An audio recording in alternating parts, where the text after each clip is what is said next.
नमस्कार, आप देख रहे हैं प्राइम डिबेट इंडिया। कश्मीर घाटी आज एक बार फिर लहूलुहान हो गई।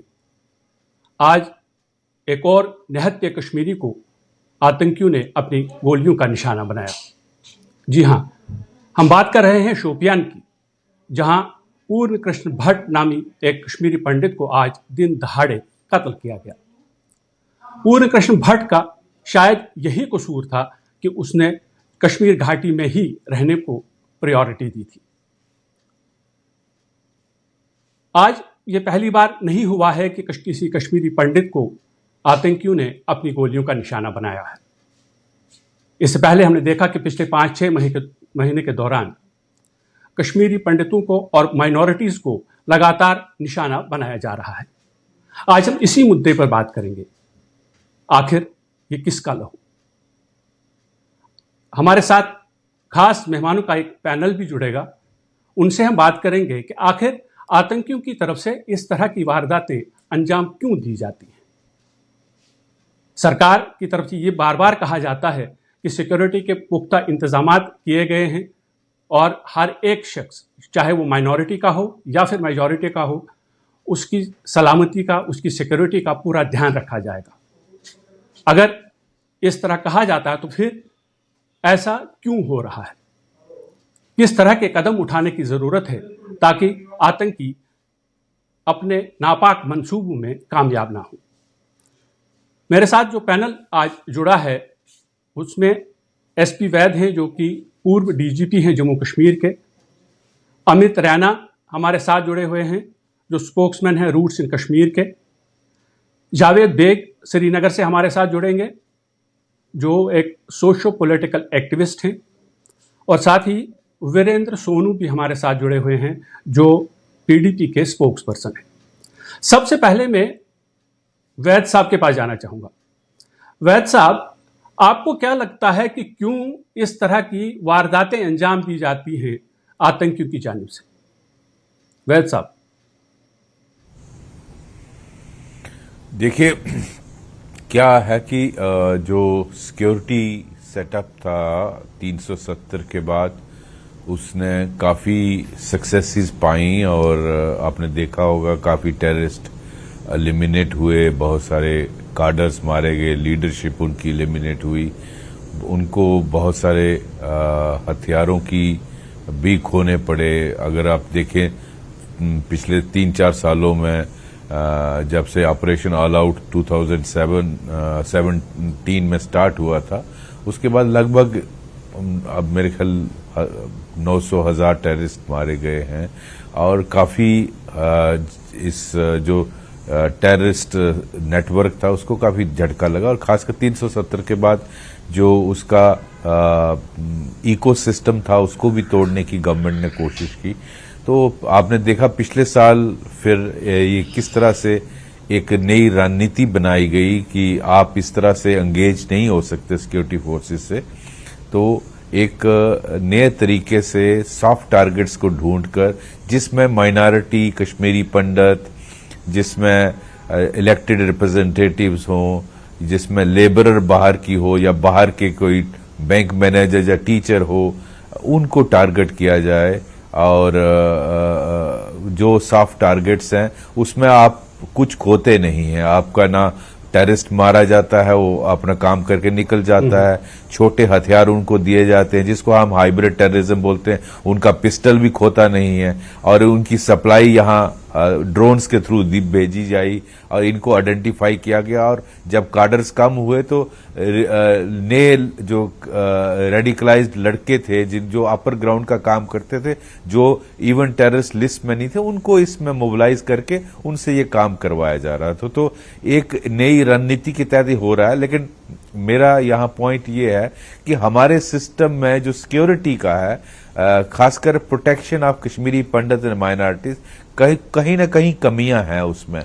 अदरवाइज ये बार बार हादसा नहीं होना चाहिए था। जैसे राहुल भट्ट का अगर आपको याद होगा इंसिडेंट हुआ, मैंने उस वक्त भी कहा था कि अब और राहुल भट्ट नहीं होना चाहिए। तो मैं समझता हूं इसके लिए होलिस्टिक रिव्यू लेने की जरूरत है। जो लोग कश्मीर में खासकर माइनॉरिटीज रुकी हुई हैं, हमें उसका full proof system security forces को देखना चाहिए। और ये बार बार इस तरह की वारदातें होना, मैं समझता हूं हमारे सिक्योरिटी सेटअप में कहीं कमियां हैं जिनको दूर करना एक होलिस्टिक रिव्यू लेके जरूरी है।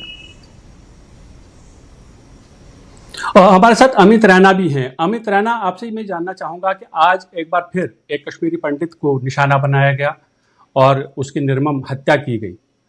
आप काम कर रहे हैं कश्मीरी पंडितों के लिए और आपकी जो ऑर्गेनाइजेशन है उसका ये भी मानना है कि जो पहले किलिंग्स हुई हैं उनको दोबारा खोला जाए और उसके बाद जो है उसमें जो मुलविस होंगे उनको सज़ा दी जाए। तो आज की जो ये हत्या है, आप इसको कैसे देखते हैं कि क्या लगता है आपको कि इसके पीछे मोटिव आखिर क्या है आतंकियों का? अमित जी। देखिए 32 साल से इन आतंकवादियों का एक ही मोटिव रहा और उस मोटिव का नाम है जिहाद। उसके अलावा और कोई मोटिव नहीं रहा है, चाहे वो 1979-90 में कश्मीरी हिंदुओं का जनसहार रहा हो, नरसंहार रहा हो, चाहे 1997-98 में नाडीमर्ग, वंधामा, संग्रामपुरा रहे हो, 2003, ये सब में एक ही मोटिव रहा है, वो है जिहाद, मोटिवेशन जिहाद है। मैं वैद साहब की बात को आगे ले जाऊं कि ऑपरेशन ऑल आउट के बाद आपने काफी टेररिस्ट लीडर्स को एलिमिनेट किया, आपने काफी आतंकवादियों को एलिमिनेट किया, मगर फिर भी आज आप नहीं कह सकते कि कश्मीर आतंकवाद रहित है। आप आज भी आपके पास ये स्टेटमेंट नहीं दे सकते कि आप कश्मीर में सब कुछ सामान्य है। वो इसलिए कि आपने एलिमिनेट तो किया आतंकवादियों को, आपने काफी टेररिस्ट को एलिमिनेट किया, मगर जो सोच है आप उसको एलिमिनेट नहीं कर पाए अनफॉर्चुनेटली, क्योंकि आप एक्नॉलेज ही नहीं करना चाहते कि वो सोच वहां एग्जिस्ट करती है। और जब तक आप उस सोच पे अटैक नहीं करेंगे, जब तक आप उस सोच को टैकल नहीं करेंगे, तब तक आप कितने भी आतंकवादी जेल में ले जाएं, आप कितने भी अलगाववादियों को जेल में ले जाएं, आप कितने भी आतंकवादियों को 72 हुरों के पास पहुंचा दें, मगर ये पौधे बढ़ते रहेंगे, ये फसल आती रहेगी। तो आपको सोच पे काम करना पड़ेगा और अनफॉर्चुनेटली सरकार ने काम नहीं किया है। और आज की हत्या का मैं आपको बताऊं, मेरे हिसाब से आज की हत्या का एक निर्दोष कश्मीरी पंडित की हत्या का जिम्मेदार पाकिस्तान नहीं है, आतंकवाद नहीं है, इसका जिम्मेवार सरकार है, उसकी विफलताएं हैं, न्यायपालिका उसकी विफलता है। पिछले 32 साल में आपने एक भी ऐसा प्रयास नहीं किया कि आप पता लगा सके कश्मीरी हिंदुओं की हत्याएं क्यों हो रही हैं। आज भी हम 32 साल के बाद ये सवाल क्यों पूछ रहे हैं कि कश्मीरी पंडितों की हत्याएं क्यों हो रही हैं, क्योंकि सरकार ने 32 साल में एक बार भी प्रयास नहीं किया पता लगाने का आधिकारिक रूप। अमित जी, मैं आपके पास दोबारा लौटूंगा और मैं जाऊंगा जावेद बेग साहब के पास, जो सोशो पॉलिटिकल एक्टिविस्ट हैं। वैद साहब ने कहा, जावेद साहब, कि एक रिव्यू करने की जरूरत है, जबकि रैना साहब का यह कहना है कि एक सोच को बदलने की जरूरत है। आज हमने देखा कि जो वहां एक रिलेटिव थी पूर्ण कृष्ण भट्ट की, उसका एक सवाल था।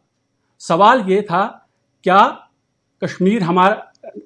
ये हमारा घर नहीं है? क्या हम कश्मीर में नहीं रह सकते? तो इस सवाल का जवाब कौन देगा?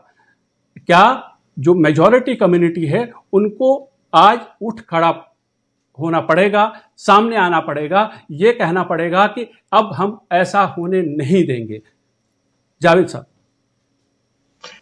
शुक्रिया सर, मुझे अपने प्रोग्राम में मौका देने के लिए। बिल्कुल वेद साहब बिल्कुल जायज एक बात कह रहे हैं। इस दहशतगर्दी का पूरे दुनिया में अब खात्मा हो रहा है। पूरी दुनिया ने दहशतगर्दी को रिजेक्ट किया, दहशतगर्दों को रिजेक्ट किया। किसी भी समाज में आज के डेट में दहशतगर्द या दहशतगर्दी की कोई जगह नहीं है। लेकिन बदकिस्मती से शायद हमारा समाज, हमारी सोसाइटी वीक है। पिछले 30 साल से हमारे समाज में जो मेजॉरिटी कम्युनिटी है, मेजॉरिटी कम्युनिटी ने अभी तक इन हत्याओं की जो है कंडमनेशन आउट स्पोकन तरीके से नहीं की। मेजॉरिटी कम्युनिटी, क्योंकि मैं खुद इस समाज का एक हिस्सा हूं, भट्ट साहब जो आज शहीद किए गए वो भी एक मेंबर है हमारे फैमिली का, हमारे समाज का। किस लिए वो विक्टिम बने आज 32 साल के बाद भी? जब मेरे कम्युनिटी का, मेरे सोसाइटी का, मेरे फैमिली का मेंबर यहां पे सेफ नहीं है, उसका मतलब यह है कि हमारा समाज वीक है, हमारे सिस्टम में खामियां है कहीं ना कहीं। हमारे सिस्टम में कुछ एलिमेंट्स है। वेद साहब ने बिल्कुल सही कहा कि इकोसिस्टम जो टेररिज्म का यहाँ पे 30 साल से पनप रहा था, जिसकी जड़ें काफी मजबूत थी और हमारे सिस्टम में भी थी, वो कहीं ना कहीं शेक हुई है, लेकिन खत्म नहीं हुई है। हमने बिल्कुल बहुत सारे मिलिटेंट्स को हमने एप्रीहेंड किया, या फिर जिस रास्ते पे वो गए थे उस रास्ते का जो लॉजिकल एंड है, कंक्लूजन है, उस पे वो पहुंच गए। लेकिन मिलिटेंसी, वो जो आइडियोलॉजी है, जो एक ब्रीडिंग ग्राउंड है, वो अभी तक हमने ना कंट्रोल किया। सोच को बदलने की जरूरत है। हम अभी आइडेंटिफाई नहीं कर पा रहे हैं, उस सोच को हम आइडेंटिफाई नहीं कर पा रहे हैं। कौन लोग उस सोच के साथ है, किस तरीके से ये इकोसिस्टम पनप रहा है हमारे समाज। हम अभी तक, हमारा सिस्टम अभी तक नाकाम रहा उसको आइडेंटिफाई करने में। एक डर का माहौल है, हमारे भाई जो 30 साल से दरबदर है, बेघर है, मारे जा रहे हैं, अभी भी कोई गारंटी नहीं है कि वो कल यहां पे सही सलामत हो या ना हो। हमारा समाज कमजोर होता जा रहा है और हमारा सिस्टम वीक होता जा रहा है। इससे मेरे जनरेशन के जो पॉलिटिशियन है, हम आज के डेट में सोचने पे पड़े हैं कि शायद हमने गलत रास्ता चुना है। हम सियासत को इबादत समझकर खिदमत करने के लिए निकले थे, लेकिन शायद हमारी जिंदगी ही ना चली जाए इस सोच को लेकर। आपने सियासत की बात की। हमारे साथ वीरेंद्र सोनू हैं, पीडीपी के स्पोक्समैन। वीरेंद्र जी, आपसे जानना चाहूंगा मैं कि आज जिस तरह से हत्या हुई है, ये कहा जा रहा है कि एक सोच को बदलने की ज़रूरत है। जावेद अभी कह रहे थे, उनका ये कहना था कि जो पॉलिटिशियंस हैं उनकी सोच वैसी नहीं है, जो यंगर जनरेशन है उनकी सोच जो है उसको बदल सकती है। जो जिस तरह का आजकल जो माहौल है, जिसकी वजह से ये हत्याएं अंजाम दी जा रही हैं, आपको क्या लगता है कि किस तरह के सोच की ज़रूरत है अभी, ताकि इस तरह की हत्याएं ना हों? वीरेंद्र जी। ऐसे सबसे पहले तो मैं आज जो पूरन कृष्ण भट्ट जी, जिनकी आज हत्या कर दी गई शुपैया में, मैं भगवान से प्रार्थना करता हूं कि उनकी आत्मा को अपने चरणों में जगह दे और उनकी फैमिली को ये दुख बर्दाश्त करने की हिम्मत भी दे, क्योंकि आप समझिए कि उनके ऊपर जो दुखों का पहाड़ टूट पड़ा है। लेकिन अभी मैं एसपी वैद साहब को सुन रहा था, फॉर्मर डीजी हैं, हमारे बुजुर्ग हैं, उन्होंने जो बातें की हैं वाकया में भी एक तरफ से तो हम कहते हैं कि जम्मू कश्मीर में हम मिलिटेंसी को खत्म करने के लिए जा रहे हैं, तो आज पिछले 1.5 साल से जब हम देख रहे हैं कि बहुत ही टारगेट किलिंग की कार्रवाई ज्यादा बढ़ चुकी है और सिलेक्टिव किलिंग हो रही है, सिलेक्ट करके उनको मारा जा रहा है। आज जो आदमी जिसने 1990 के दौर में माइग्रेशन नहीं की, जिन्होंने कहा कि मुझे उस वक्त कश्मीर मुझे सेफ है, वो 30 साल से वहां सेफ थे, आज क्या हो गया कि उनको कश्मीर में इस तरीके से उनकी निर्मम हत्या कर दी गई है। और दूसरी बात, जिस गांव में ये हत्या हुई है, शायद चौधरी गुंड उसका नाम है गांव का, इससे पहले भी जो एक 2 भाइयों के ऊपर अटैक हुआ था, सुनील भट्ट और पिंटू भट्ट जी पर, जिसमें सुनील भट्ट जी की जान चली गई थी। तो ये सिक्योरिटी फोर्सेस का या एडमिनिस्ट्रेशन का मैं कहूंगा कि कोताही तो है। एडमिनिस्ट्रेशन जिम्मेवार है कि मैंने आज किसी से सुना, किन्हीं ने कहा है कि वो कहते हैं कि इसी गांव में सबसे ज्यादा आबादी कश्मीरी पंडितों की है, तो आप उनको भी, उस गांव को भी सिक्योरिटी नहीं दे पाए। आप मुझे बताइए ना कि ये हमसे चूक तो कहीं ना कहीं हुई है। मैं कहता हूं कि ये आज मसला सियासत का नहीं है। जिस तरीके से ये घटनाएं घट रही हैं, भाई लोगों को दुख हो रहा है, ये इंसानियत को शर्मसार करने वाली घटना है।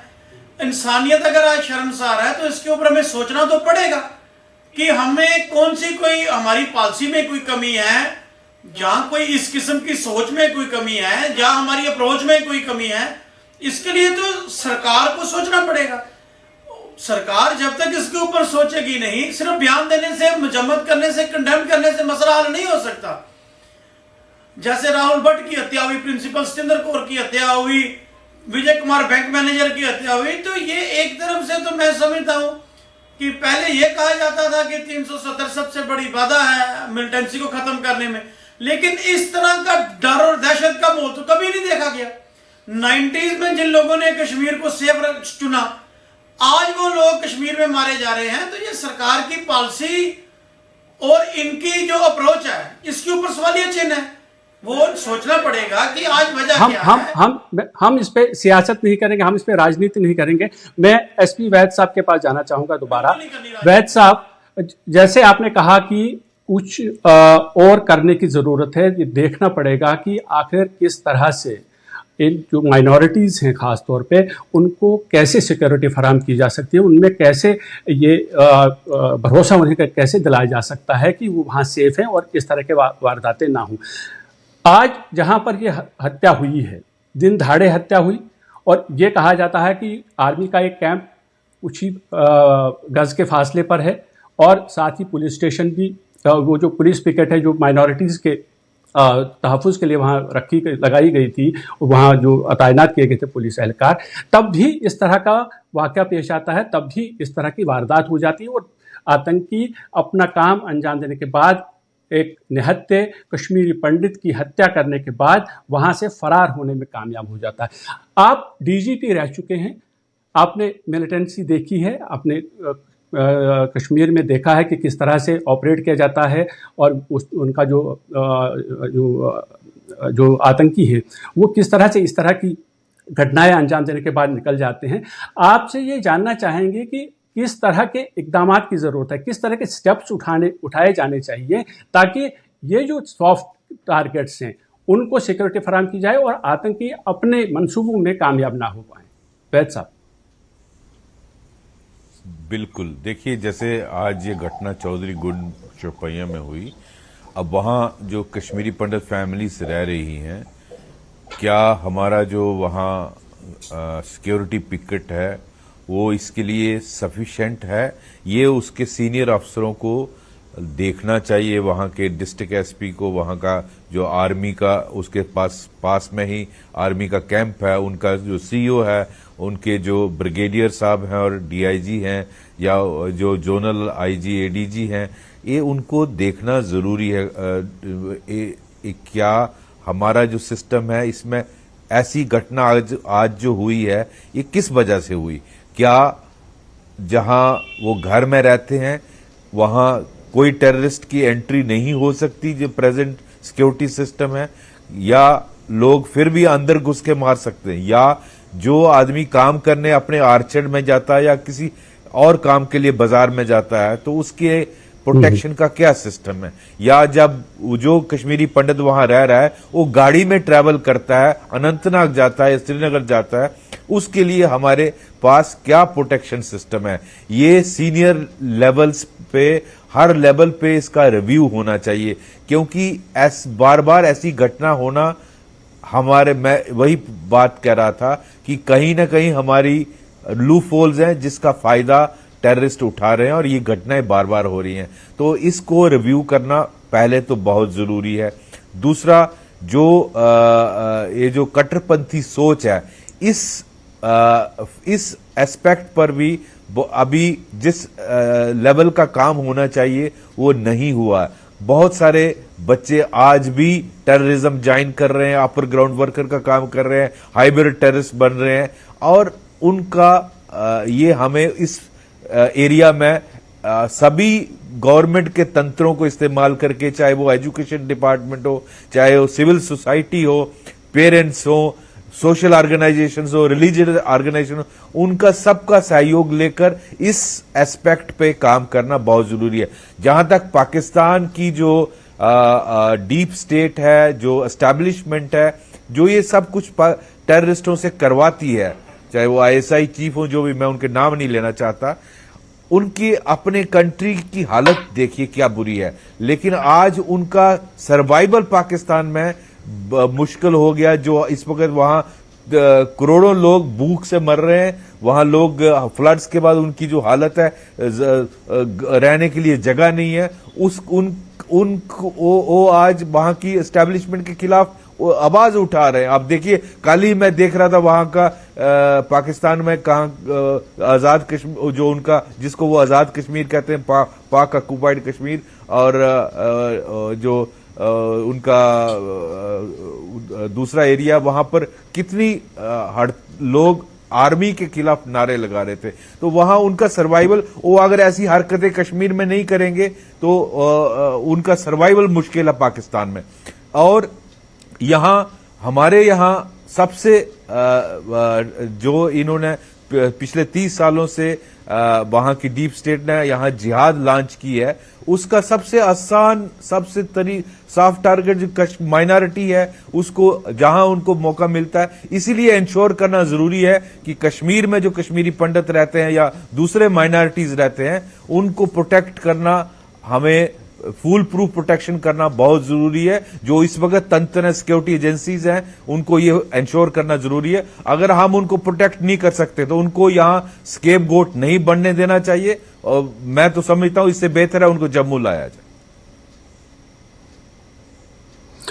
अमित रैना जी, एसपी वैद साहब कह रहे हैं कि वहां फुल प्रूफ सिक्योरिटी देनी चाहिए, या फिर जैसा उन्होंने लास्ट में ये कहा कि उन्हें, अगर वो ऐसा नहीं होता है तो उन्हें जम्मू में लाना चाहिए। आपका टेक इस पर, अमित राणा जी। बिल्कुल, वैद साहब ने बिल्कुल सही बात की है। ये कश्मीर में आज के तारीख में तकरीबन 800 साढ़े 800 कश्मीरी पंडित परिवार है। तकरीबन 3000 की गिनती, 3000 से कम की गिनती, 2600-2700 की गिनती, 3000 की गिनती लेते हैं। अगर आप 3000 कश्मीरी पंडितों की सुरक्षा नहीं कर सकते तो आप कैसे सुरक्षा करेंगे 5 लाख कश्मीरी हिंदुओं की, जिनको आप कह रहे हैं कि वापस लाएंगे हम? आप कैसे सुरक्षा करेंगे उन 5000 पीएम पैकेज एम्प्लॉइज की, जो हमेशा खतरे में रहते हैं? तो ये सरकार को न्याय, देखिए सरकार ने अनफॉर्चुनेटली इसको ईगो इशू बना रखा है कि कहीं हमारी ये विफलता न दिख जाए दुनिया को, कि अगर आज हम कश्मीरी हिंदुओं को या पीएम पैकेज के या बाकी हिंदुओं को आज वापस कहते हैं कि आप जम्मू में पोस्टिंग ले लीजिए जब तक हालात सामान्य होते हैं, तो हम जो ये हमारी कहीं विफलता ना हो। ये विफलता नहीं है, ये एक स्ट्रेटेजी है, ये एक टैक्टिक्स हो सकती है। क्योंकि आज आप जो लोगों को, खासकर जो इनोसेंट लोगों को आप आज मरने के लिए छोड़ रहे हैं, जो आप उन्हें बलि का बकरा बना रहे हैं, वो नहीं बनाएंगे। क्योंकि एक स्टेट की रिस्पॉन्सिबिलिटी है कि आपका पहला फंडामेंटल राइट एक सिटीजन का कि उसकी जान की सुरक्षा हो। मैं आपको सिंपल बात, लेकिन राणा जी, क्या ये भी जरूरी नहीं है कि अगर इस तरह के जो वारदातें होती हैं, जैसे हमने देखा कि माइनॉरिटीज को जो निशाना बनाया जा रहा है, अगर फुल प्रूफ सिक्योरिटी दी जाती है तो तब जो जितने भी वहाँ कश्मीरी पंडित हैं उनमें कॉन्फिडेंस बिल्ड किया जाए, ताकि इस तरह के वाकयात ना हो और वो वहां पर रहे, जो वहां पर, चाहे वो वहां रहने वाले कश्मीरी पंडित हैं जिन्होंने पलायन नहीं किया, या फिर ये पैकेज के तहत जो काम करने वाले जो एम्प्लॉइज हैं। मनोज जी, हर हत्या के बाद हमें सरकार आश्वासन देती है कि अब सिक्योरिटी फुल प्रूफ होगी। मुझे अच्छी तरह याद है, बिंद्रू साहब की मृत्यु के बाद मैं राष्ट्र के गृह मंत्री से मिलने गया। उन्होंने मुझे आश्वासन दिया कि अगर हर कश्मीरी हिंदू के साथ सिक्योरिटी ऑफिसर लगाना पड़ेगा, हम लगाएंगे। उसके बाद कितनी अनगिनत हत्याएं हो चुकी हैं कश्मीरी पंडितों की, हिंदुओं की। तो या तो सरकार अपने बात पे कायम नहीं है, या फेलियर्स हैं, जैसे वेद साहब कह रहे हैं। जम्मू कश्मीर पुलिस के पास इंटेलिजेंस इनपुट था कि कश्मीरी पंडित पे अटैक होगा। ये हमें पता है कि साउथ कश्मीर के 3 डिस्ट्रिक्ट है जहां पे सबसे ज्यादा खतरा है। अगर 3 डिस्ट्रिक्ट, शुपियन में कितने 30 से 40 कश्मीरी पंडित रहते होंगे, इससे ज्यादा संख्या नहीं होगी, 50 संख्या होगी अधिक से अधिक। मैं जावेद बेग के पास जाना चाहूंगा। जावेद बेग, क्या आपको क्या लगता है कि जिस तरह से अभी कश्मीरी पंडित कश्मीर में रह रहे हैं, वो खौफजदा हैं, उन्हें डर लग रहा है, भय है, आपको क्या लगता है कि कितना ज़रूरी है सिविल सोसाइटी को आगे आने के लिए, ताकि एक आवाज़ जाए उन ताकतों को जो इस तरह की वारदातें अंजाम देते हैं, कि अब कोई भी Kashmiri, irrespective of caste, colour, creed या रिलीजन, वो इसको बर्दाश्त नहीं करेगा? कितनी ज़रूरत है और क्या ये मुमकिन है? जावेद, देखिए, एक चीज तो तय है कि दहशतगर्दी का यहां पे जमीनी सतह पे कोई भी साथ देने के लिए तैयार नहीं है। अगर साथ देने के लिए तैयार होते लोग, तो ये दहशतगर्द इस तरीके से निहत्थे लोगों का जो है इस बेदर्दी से कत्ल नहीं करते। फिर वो भट्ट साहब या राहुल भट्ट साहब, सुपिंदर, लेकिन उसके खिलाफ इतना ज्यादा प्रोटेस्ट भी नहीं होता, उसकी मुखालफत भी नहीं होती ना। वो मैंने पहले ही अर्ज किया, वो एक बदकिस्मती है हमारे कौम को। वो मैं खुद मेजॉरिटी कम्युनिटी का एक मेंबर हूं, लेकिन भट्ट साहब जो आज शहीद कर दिए गए, वो मेरे फैमिली का एक मेंबर है। कम से कम यहाँ को ट्रिवियलाइज ना किया जाए, एक कश्मीरी हिंदू की मृत्यु को ट्रिवियलाइज ना किया जाए। क्या और कैसे मृत्यु होती है, और कैसे हत्या होती है? आज से पहले तो 2019 से पहले कैसे हत्या होती थी? ऐसी हत्या होती थी। ये ट्रिवियलाइज ना करिए, इसको ट्रिवियलाइज ना करें। ये आज भी आतंकवादी आता है, मार के जाता है और वापस सोसाइटी में गायब हो जाता है। क्यों कैसे गायब हो रहा है? जब तक सपोर्ट नहीं है। बिल्कुल सपोर्ट है इसलिए वापस गायब हो रहा है। अगर सपोर्ट नहीं होता तो आज आतंकवादी नहीं होता, आज आतंकवादी पकड़ा गया होता। राहुल भट्ट की मृत्यु के बाद कितने लोग पकड़े गए? हाँ, जावेद बताएं। लेकिन मेजॉरिटी कम्युनिटी के बहुत सारे लोग चाहते हैं दहशतगर्दी का यहाँ पे खात्मा हो जाए। आप देखिए, जो पुलिस में जो हमारे बच्चे शहीद होते हैं वो मेजॉरिटी कम्युनिटी से आते हैं। आप बात को समझिए। हाँ, बिल्कुल एक इकोसिस्टम है, एक आइडियोलॉजी है जो चाहती है यहाँ पे दहशतगर्दाना जो एक्टिविटी है वो रोज होती रहे। लेकिन हमें सिस्टम को और सिविल सोसाइटी को हमारे पास वक्त कम है। मैं लास्ट कमेंट लेना चाहूंगा वीरेंद्र सोनू जी से। वीरेंद्र सोनू जी, क्या है आखिर इसका हल? आप सिक्योरिटी की बात करते हैं, आप सियासत ना करें, ये बोले कि आखिर क्या हल है? क्या सिविल सोसाइटी और सरकार मिलकर इस तरह की वारदातों को रोक सकती है? वीरेंद्र जी। देखिए मनोज जी, मैंने पहले भी कहा, डिबेट शुरू होने से पहले भी कहा, और 2 चैनलों पे मैं था, मैंने वहां भी कहा, यह सियासी मुद्दा है ही नहीं, ना इस पे सियासत करने की जरूरत है और ना मैं इस पे कुछ सियासी बात करना चाहता हूँ। लेकिन एक बात है कि मिलिटेंसी एक ऐसी दीमक है, ऐसा नसूर है जिससे सब वाबस्ता है, जिसके सबको परेशानी है। अब मिलिटेंट मारने वक्त ये नहीं समझता है जो हिंदू है, जो मुस्लिम है, जो सरदार है, जो ईसाई है। जिसने गन उठाई उसका धर्म ही कोई नहीं है। मेरा ये अपना मानना है। हम ये कहते हैं कि सिक्योरिटी फराहम कराना सरकार की जिम्मेवारी है। ठीक है, जहां मिनॉरिटी के लोग हैं, जो माइक्रोस्कोपिक मेजॉरिटी है, उसकी सिक्योरिटी आपको प्रोवाइड करनी पड़ेगी। जहां कहीं लूपहोल है उसके ऊपर गौर करना पड़ेगा। लेकिन एक माहौल, सबसे बड़ी बात है कि कश्मीर जो भाईचारे के नाम से जाना चाहता था, आज हमारा भाईचारा नहीं रहा। आज देश में भी पूरे भाईचारा नहीं रहा। जिस तरीके की पॉलिसी चल रही है या प्रोग्राम चल रहा है, हमें भाईचारा मजबूत करना है। हमें उस सोच को मजबूत करना है कि कश्मीरी पंडित कश्मीर के उतने ही वारिस हैं जितनी मेजॉरिटी कम्युनिटी है कश्मीर। हमारे पास वक्त की कमी है, हमारे पास वक्त की कमी है। वीरेंद्र जी, मैं आपको रोकना चाहूंगा। एसपी वैद साहब, आपका बहुत बहुत धन्यवाद। अमित रैना जी, आपका धन्यवाद। जावेद बेग, आप हमारे साथ जुड़े कश्मीर से, आपका भी धन्यवाद। वीरेंद्र सोनू, आपका भी बहुत बहुत धन्यवाद। आज यहाँ पर जहाँ सरकार को ये करने की ज़रूरत है कि जितने भी लोग हैं, ख़ासतौर पे जो माइनॉरिटीज़ के लोग हैं जो कश्मीर वैली में रह रहे हैं, उन्हें सिक्योरिटी फराहम करने के लिए अलग अलग तरीके से इक़दाम उठाने की ज़रूरत है, अलग अलग स्टेप्स उठाने की ज़रूरत है। लेकिन सिविल सोसाइटी के लिए मैं एक बार फिर वही उनके रिश्तेदारों का जो रूप पूर्व कृष्ण भट्ट के रिश्तेदार ने ये कहा था, क्या कश्मीर हमारा नहीं है?